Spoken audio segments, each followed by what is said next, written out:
আসসালামু আলাইকুম। সবাই কেমন আছেন? আলহামদুলিল্লাহ আমি ভালো আছি। সবার ঈদ কেমন কাটলো? আশা করি ভালো কেটেছে। আলহামদুলিল্লাহ আমাদেরও ভালো কেটেছে।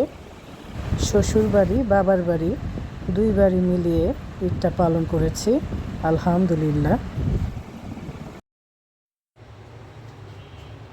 ঈদের জন্য পায়েস বসিয়ে দিলাম। পায়েসটা হয়ে গেছে, এখন ঢেলে নিব।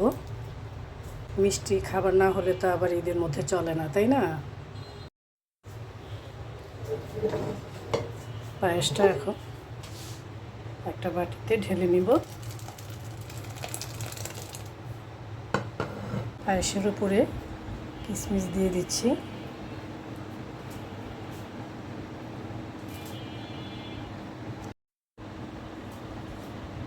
এই তো হয়ে গেল পায়েস রান্না করা। লাচ্ছি সেমাই ভিজিয়ে দিচ্ছি। ঈদের মধ্যে সেমাই না হলে ঈদ ঈদ মনে হয় না, তাই না? আর নুডলস বসিয়ে দিয়েছি। ছেলে আবার নুডলস খুব পছন্দ করে। সব মিষ্টি খাবার একটু ঝাল না থাকলে তো আর হয় না। নুডলসটা হয়ে গেছে, একটা বাটিতে উঠিয়ে নিচ্ছি।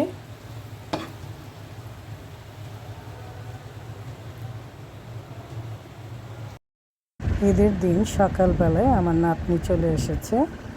দেখেন কি সুন্দর করে টেবিলের উপরে বসে বসে নুডলস খাচ্ছে। মাশাআল্লাহ। আমাদের ঘরের সব ছেলেরা কোরবানির মাংস নিয়ে ব্যস্ত। যারা মাংস কাটতে এসেছে তাদের সাথে আমাদের ঘরের ছেলেরাও বসে গেছে। এই তো ঘরে কোরবানির মাংস আস্তে আস্তে চলে আসতেছে। আমি কলিজা বসিয়ে দিয়েছি অল্প করে কেটে। এক পাতিলা মাংস বসিয়ে দিয়েছি। আমাদের কুরবানির মাংস গুছিয়ে গরিবদের জন্য ভাগ বাটোয়ারা করে দিয়ে তারপর যেতে হবে আবার আম্মার বাসায়। কুরবানির মাংস ফ্রিজে রেখে দিলে চলবে না, গরিবদের মাঝে বিলিয়ে দিতে হবে। আমার বাসায় সব কিছু গুছিয়ে চলে আসলাম আম্মার বাসায়। আম্মার বাসায় 2 গরু কষাই দিয়ে করানো হচ্ছে। গরুর চামড়াগুলো মাদ্রাসায় দিয়ে দেওয়া হলো। আমি বসে বসে দেখছিলাম কসাইরা কিভাবে মাংস কাটে। একদিকে ভুঁড়িটাও পরিষ্কার করে নিচ্ছে। আমাদের একটা গরু অলরেডি কাটা হয়ে গেছে, এখন উপরে নিয়ে যাচ্ছে মাংসগুলো। গরিবদের বিলিয়ে দেওয়ার জন্যই আমার আব্বা 2টা গরু দিয়েছে এখানে।